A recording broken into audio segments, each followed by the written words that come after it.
The 11th verse of the Tao Te Ching, in a subject of living from the void.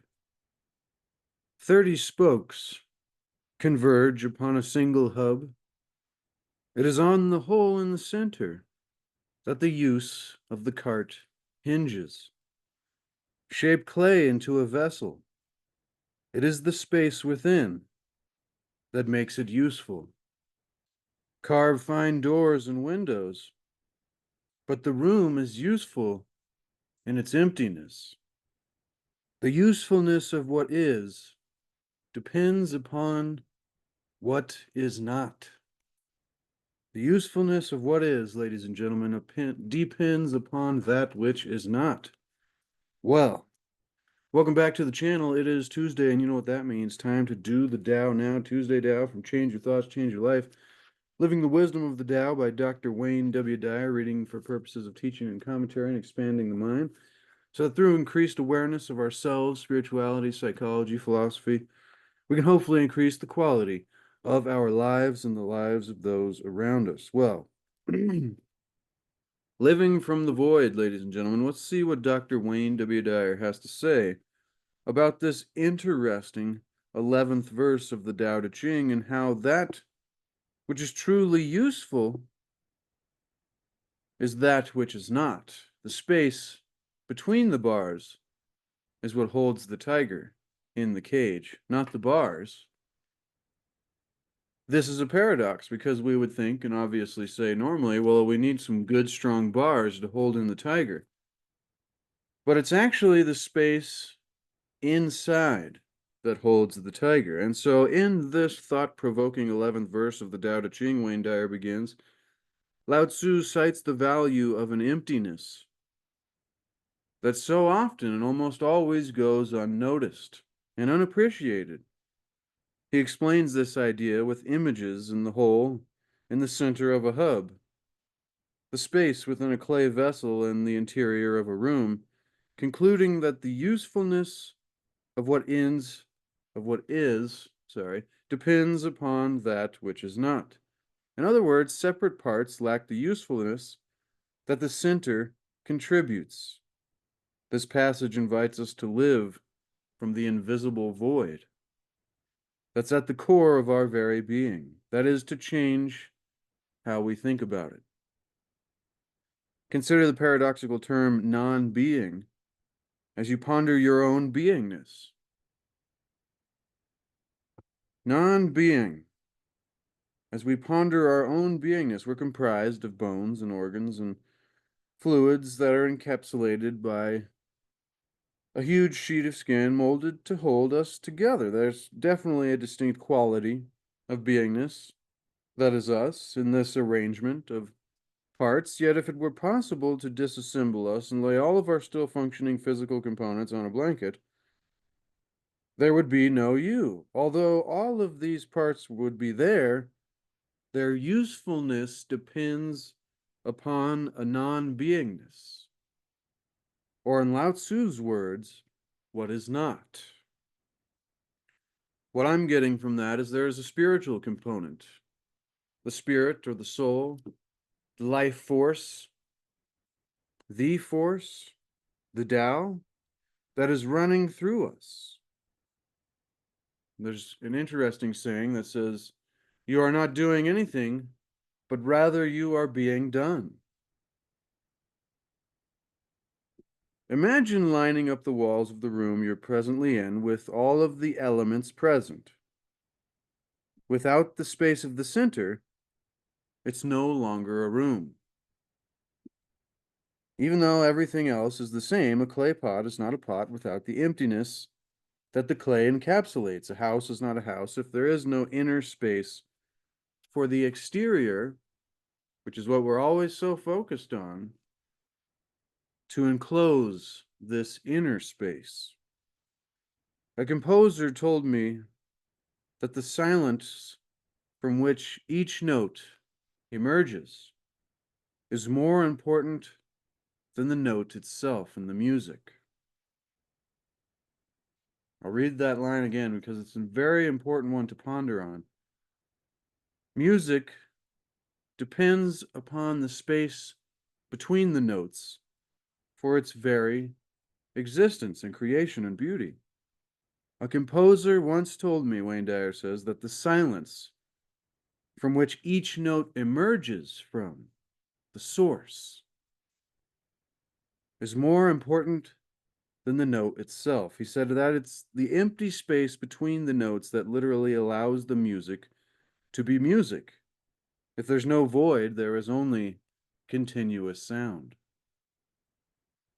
You can apply this subtle awareness to everything that you experience in your daily life.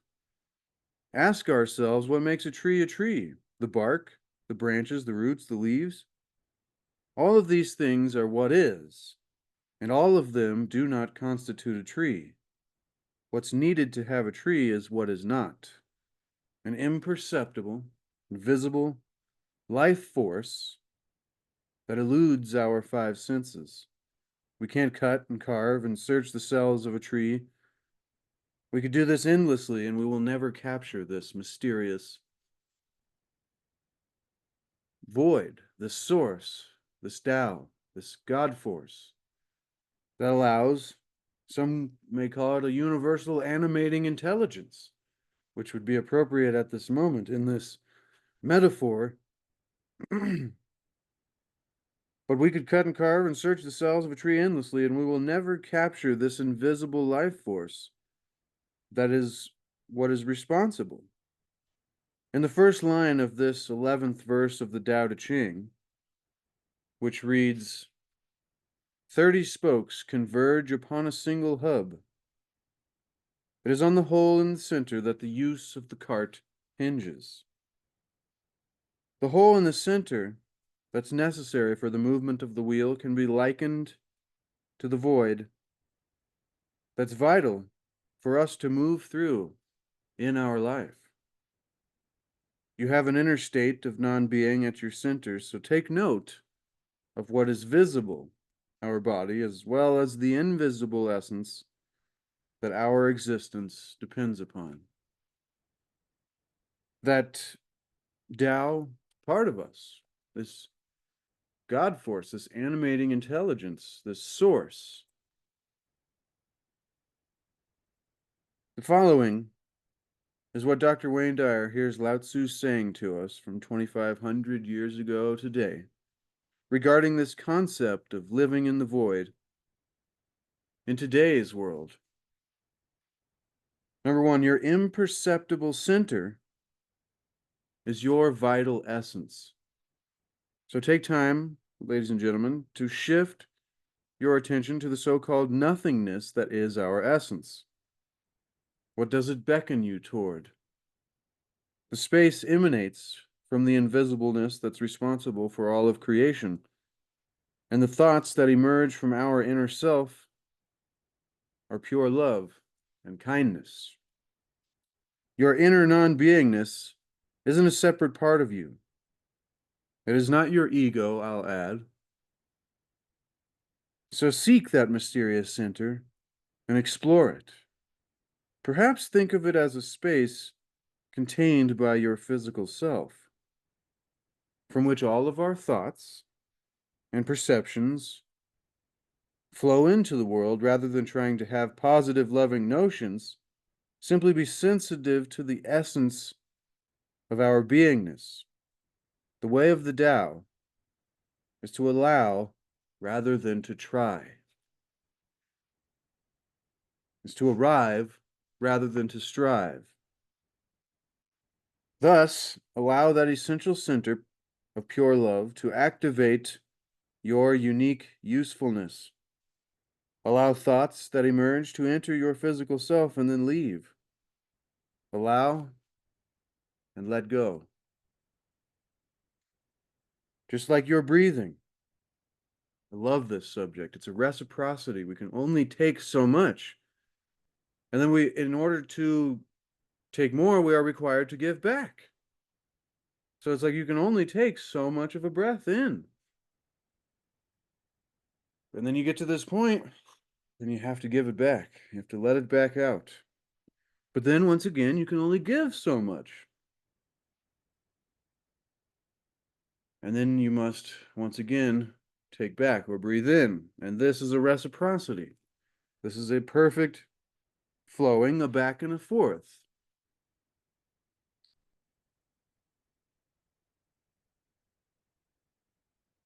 Thus, allow our essential center of pure love to activate our unique usefulness.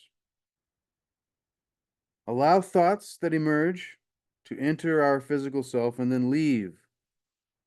Allow these thoughts and then let go. Just like you're breathing, and vow to spend some time each day just being attentive to the awesome power of your imperceptible vital essence. Number 2, practice the power of silence every day. Before we go into that, I find myself asking the question, or maybe somebody asking the question while watching this, what the heck is our imperceptible vital essence? Your imperceptible center is your vital essence. So this space within, this quiet place, this isn't our running minds. This isn't our judgmental thoughts. This isn't anything that has to do with the ego. But this is that void, that space, which has been described throughout this video so far in metaphorical ways. Remember, back to the tree. What makes up the tree? The bark, the branches, the roots, the leaves? No. There is something, as much as we try to cut and carve and search the cells of the tree endlessly to try to capture this thing, there is some kind of imperceptible, invisible life force that eludes our five senses and our judgmental ego mind that's saying, the awesome power of our imperceptible vital essence, well, what is that? I have to judge it, and I have to categorize it and cut it, carve it into different sections so it makes sense to me. This is not the goal. Number 2, practice the power of silence every day. There are many individual ways of doing this. For example, meditation is a wonderful tool to help you feel the bliss that accompanies our connection to our inner world, our inner void, the place where we experience the way of God, the way of the Tao, the force. Vow to become more aware of this placeless place within you, where all of your thoughts flow outward. Find your way to enter the space within you that is clean and pure and in harmony with nature and love. The difference between the saints and the rest of us isn't that they have loving, pure beliefs and we don't, but rather they function solely from this perspective of having loving, pure beliefs. So once again, the difference between saints and us, the rest of us, isn't that they have these beliefs and we don't, but rather that they function solely from their essence, where the way of the Tao flows invisibly through their physical being.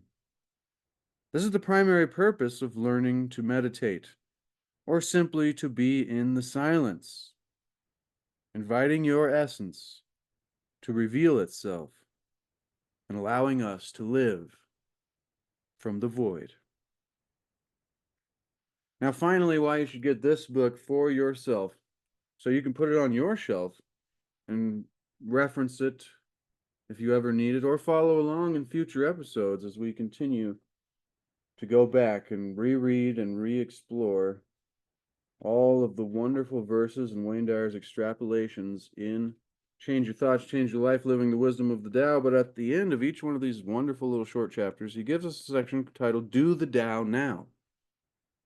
Do the Tao now, ladies and gentlemen. And this is a way how we can take this wisdom from 2,500 years ago and that of the sage Lao-tzu in the book of the Great Way, the Tao, and how we can apply it practically into our lives today. That being said, do the Tao now. Spend at least 15 minutes today living in the void that is you, This may require finding a quiet place or somewhere where you're not interrupted or distracted by the goings-on. Spend at least 15 minutes a day living in the void that is you and ignore your body surrounding and your surroundings. Let go of your material identifications, such as your name, your age, your ethnicity, your job title, and so on, and just be in that space in between. That void, which is absolutely crucial for the very existence of everything that we are, for our very existence. So look out at our world from what is not. Look out, as the verse says, at what is from that space of what is not. And appreciate that our very usefulness as a material being is completely dependent upon this space, this void. Now work today on befriending this quote-unquote what is not part of us, this void and this space inside. And that, ladies and gentlemen, is a boom to living from the void in the 11th verse of the Tao Te Ching. In the 11th chapter of Change Your Thoughts, Change Your Life, living the wisdom of the Tao. We'll leave it there, ladies and gentlemen. Keep it short, simple, and sweet, so that can be something we can meditate upon. Expand the description. Get this book for yourself. Put it on your shelf. Follow along in future episodes. Remember, ladies and gentlemen, be the change that you want to see. Be the example that you want to set. Seek to achieve and maintain happiness through enlightenment, through a greater awareness and understanding of the nature of ourselves and reality, psychology, philosophy, spirituality, so that through this increased awareness, we can increase the quality of our lives. And also keep in mind that there is no way to happiness. It's not like we're going to do a whole bunch of things and then achieve a result. Like, yeah, I'm finally there now. Because if all we have ever done is that, easy for me to say, if all we have ever done is that, striving, try to get to this result of happiness, when we get there, we won't know how to be there. We'll say, wow, that was very fleeting and instant. There's no parades and bands. And what do I do now? How do I find more happiness? How do I keep striving and seeking and chasing my tail? The old kitten in the alley, chasing his tail, and the alley cat said, "What the hell are you doing, little kitten?" And the kitten says, "Well, I've been to cat philosophy school." I love this story, so I'm going to do a quick version. I've been to cat philosophy school, and I learned the most important thing for a cat. And the old alley cat says, well, what is that? And the little kitten says, well, I learned that number one, the most important thing for a cat is happiness. And then number two, that happiness is located within your tail. And so the little kitten says, I'm chasing and chasing around. I'm trying to get a hold of my tail so that I can have an eternal lock on happiness. And then it'll never be able to get away from me. The old alley cat, he's had a rough life. He's lived in the alleys the whole time. And he, says to the little kitten, he says, well, that's funny. He says, I never did have a chance to go to cat philosophy school like you did. I've had to scrounge and scrap for all my livings here in the alleys my life. But he says, it is funny. I have found that to be true, that the most important thing for a cat is happiness. And the second thing is that it is indeed located in your tail. But he says, little kitten, the difference between you and me and the thing that you will learn out here outside of cat philosophy school is that if you go about your business and do what you need to do and chase after your dreams and your desires and endeavor to live a life that you have imagined, you will find that wherever you go, your tail Your happiness will follow behind you. I kind of changed the ending there. Put in a little Henry David Thoreau. Endeavor to live a life that you have imagined, and you will be met with a success uncompared and unexpected in common hours. But that's a different subject. I just haven't thought of that in a while. It's a favorite quote of mine. Henry David Thoreau. However, so with that being said, ladies and gentlemen, happiness is not a goal. There's no way to it. Happiness is the way. It is what we must create the ability within ourselves to bring to life. And then, wherever we go, it will follow behind us. And then hopefully the entire journey is wonderful. All right. Love and appreciate each and every one of you, ladies and gentlemen. Thank you so much for spending your time and attention here with me. Those are our most valuable assets, so spend them wisely. Until next time, be the change that you want to see. Be the example that you want to set. No, no, no, no, no, no. Thank you.